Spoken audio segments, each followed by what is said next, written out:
أيها الذين آمنوا اتقوا الله حق تقاته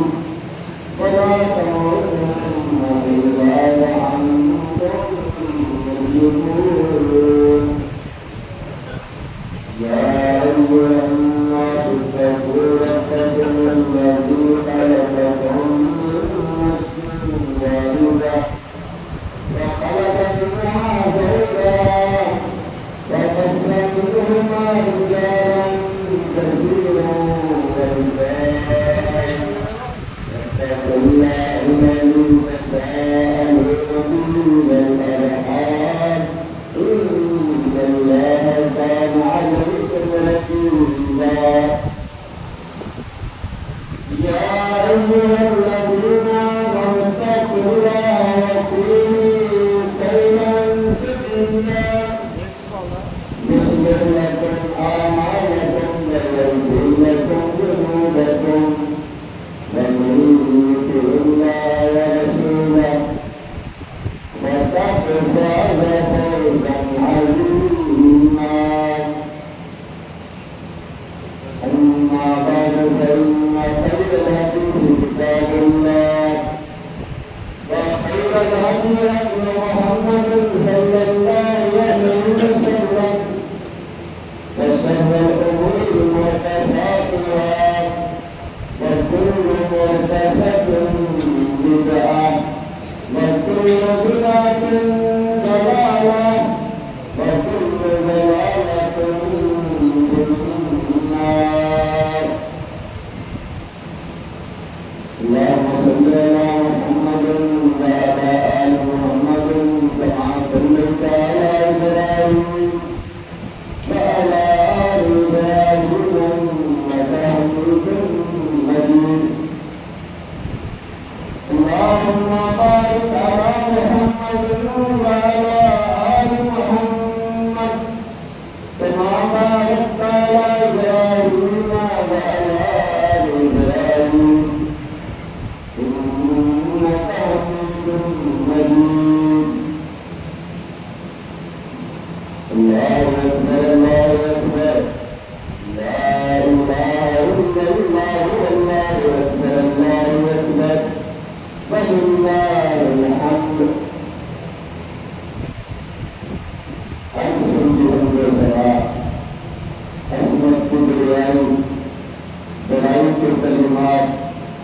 اللہ رب العالمین کے لیے جس نے ہم سب کو پیدا کیا اور اس ساری کائنات کا نظام اسی کے ہاتھ میں ہے لاکھوں کروڑوں درود و سلام نبی آخر حضرت محمد صلی اللہ علیہ وسلم کی ذات گرامی پر جن کو اللہ تبارک و تعالیٰ نے ہماری رشت و ہدایت کے لیے ہماری رہنمائی کے لیے ہمیں سیدھا رستہ دکھانے کے لیے اپنا آخری رسول بنا کر بھیجا ہم کو صلاۃ کے بعد محترم سامعین گرامی آج عید الاضحیٰ کا دن ہے قربانی اللہ تبارک و تعالیٰ کے نام پر ذبح کرنے کا دن ہے اس قربانی دوست احباب میں غریب و مساکین میں خرچ کرنے کا دن ہے اور اخوت اور بھائی چارے کا دن ہے ہمدردی اور ایثار کا دن ہے یہ دن ہمیں ابراہیم علیہ السلام اسماعیل علیہ السلام ان کی قربانی کی یاد دلاتا ہے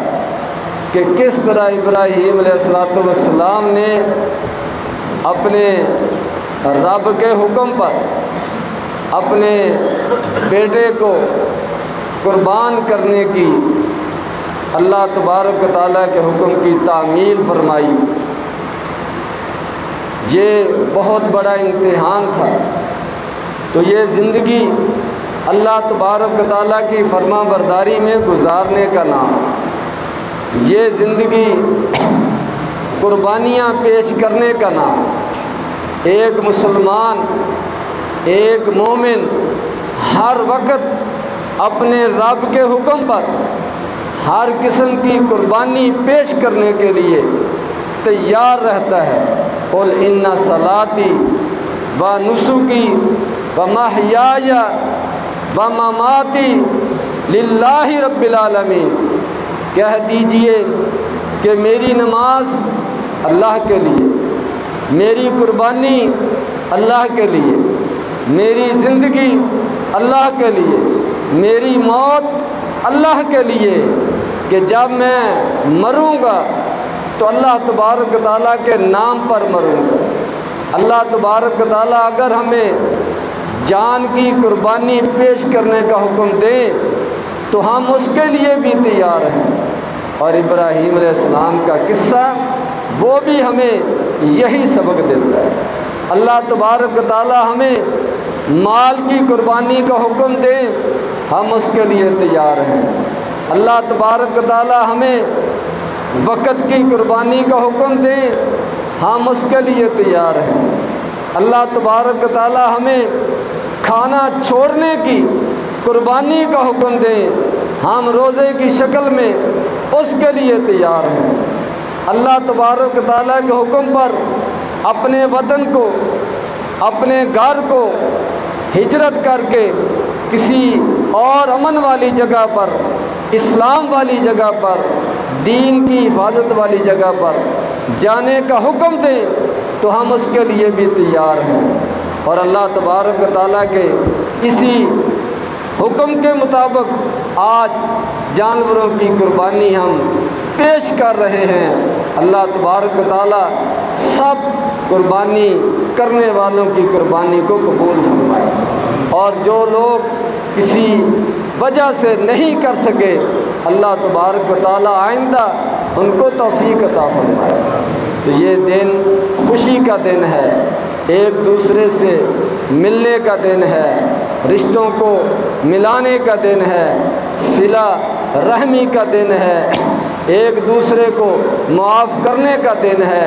ایک دوسرے کے بارے میں ناراضگی ختم کرنے کا دن ہے۔ نبی کریم صلی اللہ علیہ وسلم نے فرمایا کسی مسلمان کے لیے یہ جائز نہیں ہے کہ وہ اپنے کسی مسلمان بھائی سے 3 دن سے زیادہ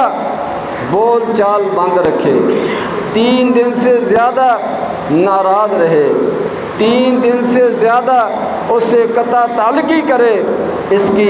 کسی مسلمان کو اجازت نہیں ہے۔ تو خود بخود مسلمان کو اپنا جائزہ لینا چاہیے اور اپنے غصے کو، اپنی ناراضگی کو ختم کرنا چاہیے۔ بشری تقاضوں کے مطابق بعض اوقات زندگی میں ایسے معاملات پیش آ جاتے ہیں جس سے آدمی کا دل دکھتا ہے، جس بات کو ٹھیس پہنچتی ہے اور آدمی کو غصہ آتا ہے، ناراضگی آتی ہے، لیکن ہر آدمی یہ خواہش رکھتا ہے، یہ تمنا رکھتا ہے کہ اللہ تبارک و تعالیٰ اس کو معاف کریں، اس سے درگزر فرمائیں۔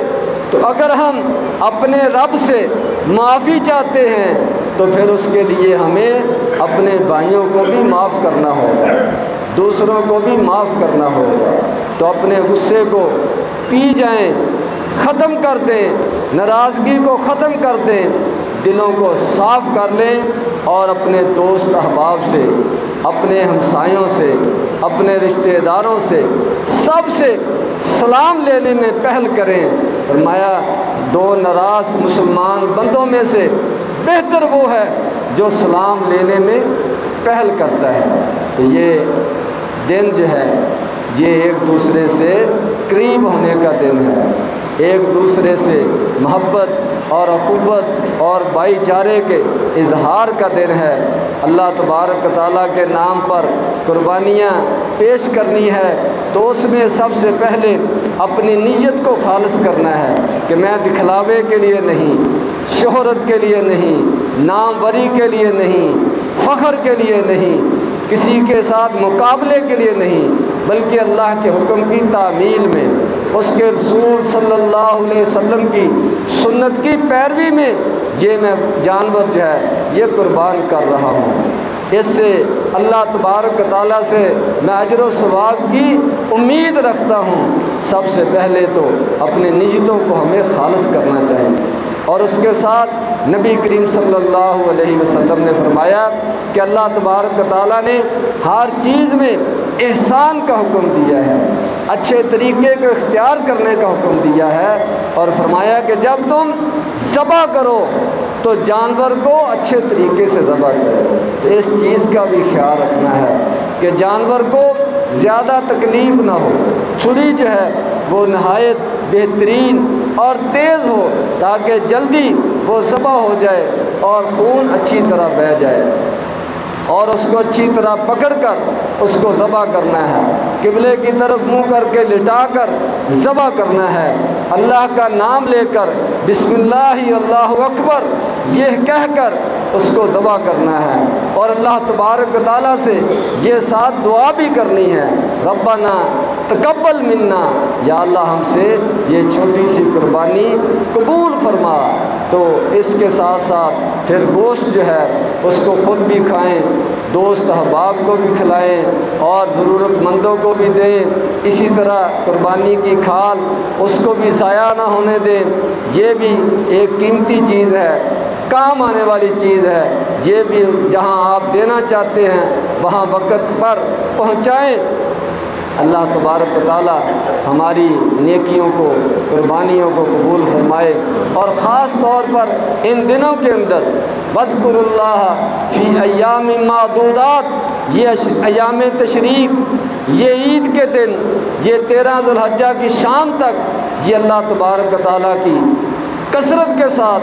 ذکر کرنے کے دن ہیں۔ تو اس میں نمازوں کے بعد اس کے علاوہ مختلف اوقات میں کثرت کے ساتھ تکبیریں پڑھیں،